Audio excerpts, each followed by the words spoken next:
Salut à tous, soyez les bienvenus pour cette nouvelle vidéo sur la chaîne des histoires de Mel. Je suis ravie de vous retrouver aujourd'hui pour un book haul qui est un petit peu ancien puisque ce sont les achats que j'ai effectués au Salon du Livre de Nancy. Alors je sais que ça fait un petit moment, mais en fait il s'est passé tellement de choses pour moi ces temps-ci que j'ai pas eu le temps de lire énormément. Donc j'avais quand même envie de vous faire un petit book haul d'automne et de vous présenter quelques achats. Du coup j'en profite avec cela puisque je n'ai rien racheté depuis. Et je commence tout de suite avec ce premier album que vous voyez là, qui est publié au Héron d'Argent, et c'est l'immeuble musical pour apprendre la musique aux enfants. Alors c'est un album qui est très pédagogique, qui est fait pour des enfants de 3 ans, donc ça tombe très bien parce qu'en fait c'est un album particulier pour moi, dans le sens où ça sera très bientôt le cadeau d'anniversaire de ma nièce. Donc j'en profite, voilà, je vous le montre. J'ai eu la chance de pouvoir le faire dédicacer puisque l'auteur était là. Et j'ai passé un très très beau moment avec elle. Comme vous pouvez le constater, les dessins sont absolument magnifiques. L'album est très pédagogique puisque les notes sont en fait des personnages, la portée et l'immeuble dans lequel vivent tous les personnages. On arrive à apprendre vraiment les signes musicaux, à lire la musique. Les dessins sont très très beaux, très doux. Donc je pense que ça peut vraiment plaire aux jeunes enfants. J'ai vraiment hâte de l'offrir à ma nièce. Et vous, si vous vous posez la question, si vous avez des tout petits bouts à qui vous aimeriez apprendre la musique, franchement foncez, parce que c'est un très très beau volume. Non, le chat. Ah, j'ai une visiteuse qui vient par ici. Tu veux venir dire bonjour à la caméra? Ouais, salut Clochette. Donc voilà, elle va reprendre sa petite place au bout du lit. Non. Non, non, tu viens pas sur le coussin avec la caméra. Désolée pour ça. Donc vous voyez ici la 4e de couve de l'album. Il vaut 20 €. Il n'est pas excessivement cher. Franchement, moi j'ai sauté dessus parce que j'ai trouvé que les dessins étaient superbes. Et je disais donc, avant de me faire interrompre par le chat, que c'est le volume 1 et il y aura sans doute un deuxième, voire un troisième volume. Donc ça, je vais me tenir au courant parce que vraiment, je trouve que c'est une super idée. Donc voilà pour ce premier album pour enfants.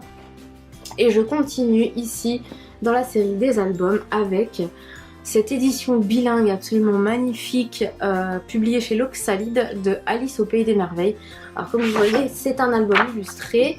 J'ai encore fait peur au chat, donc la petite clochette que vous entendez, c'est elle qui saute du lit.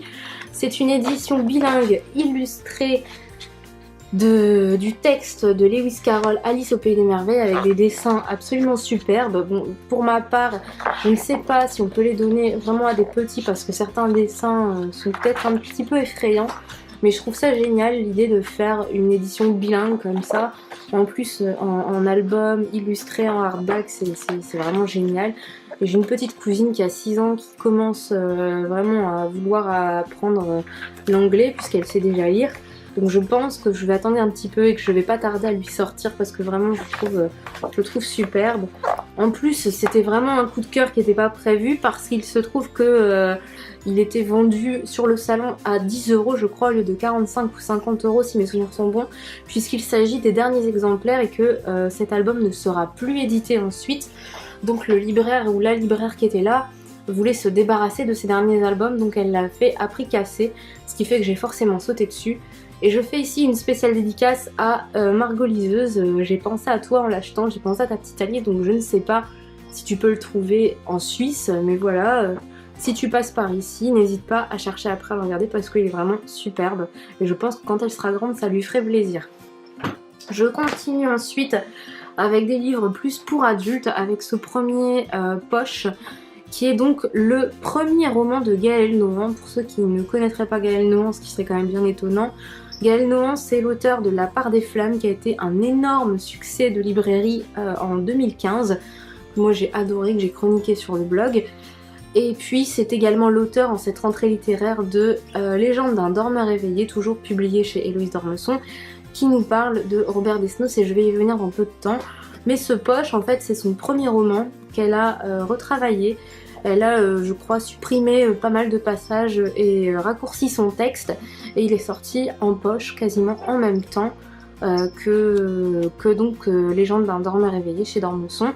Donc moi je ne l'ai pas encore lu, j'ai dévoré Légende d'un dormeur éveillé, ou plus exactement je l'ai savouré, mais ce Poche, j'ai pas encore eu l'occasion de le lire. Après, le simple fait que ce soit un roman de Gaël Nohan fait que je l'ai acheté de toute façon. Donc si vous l'avez lu, n'hésitez pas à m'en parler, sinon je vous en dirai bientôt des nouvelles. Je passe ensuite à une rencontre inattendu, voilà, que j'ai fait, enfin inattendu non, j'ai fait exprès d'aller le voir, c'est Timothée de Fombelle qui a écrit donc son premier roman pour adultes, Neverland, qui est une commande de l'Iconoclaste.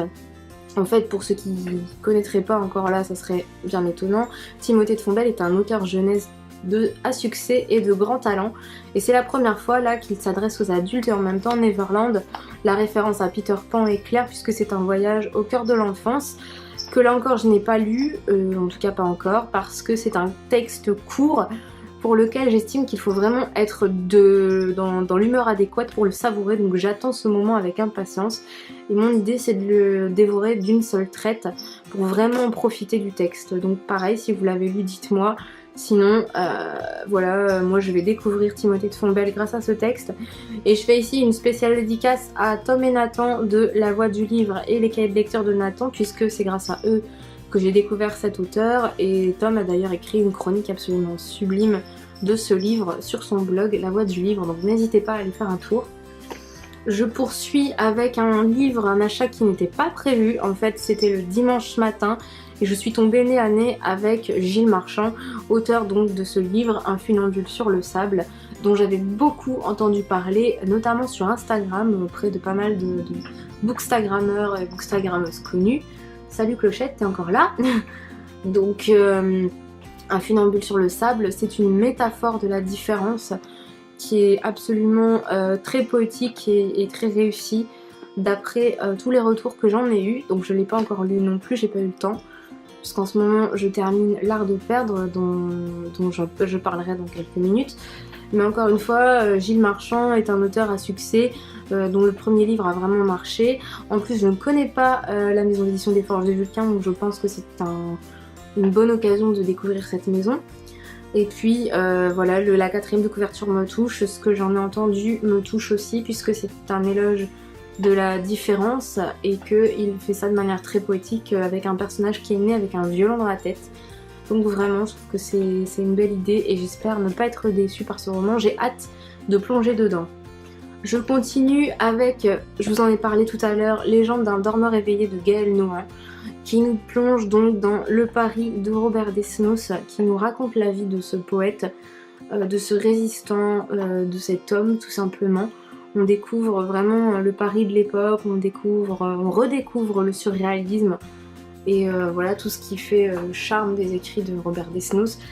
C'est vraiment un livre superbe, c'est un page turner pour beaucoup. Moi en fait je l'ai savouré, j'ai fait durer le plaisir parce que j'adore la plume de Gaël Nohan et que j'aurais trouvé ça dommage de le lire très vite. Mais vraiment si vous ne l'avez pas encore lu, foncez parce que c'est un très très très beau livre. Et La part des flammes était déjà un coup de maître, mais elle persiste et signe, Gaël Nohan. En plus j'ai eu le plaisir de la rencontrer. Et c'est une femme absolument charmante qui est d'une gentillesse et d'une délicatesse rare.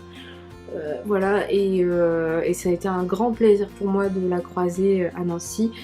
Et si vous n'avez pas lu ses livres, franchement n'hésitez pas parce que c'est une auteure de grand talent dont j'espère on entendra parler longtemps.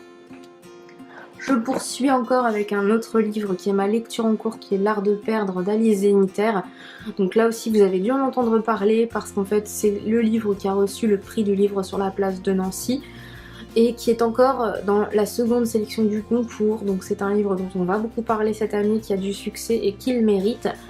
L'Art de perdre en fait c'est l'histoire d'une famille à travers 3 générations et qui commence au début de la guerre d'Algérie. Donc c'est une période historique dont on parle peu à mon grand regret, mais c'est une plume droite, une plume sincère, parfois dure quand il faut, mais en même temps très vraie, très juste. Donc même si j'ai eu du mal à rentrer dans ce livre, c'est quand même un grand plaisir de lecture, j'en suis pratiquement à la moitié et je vais me dépêcher de le finir pour vous donner un avis un peu plus construit et un peu plus détaillé.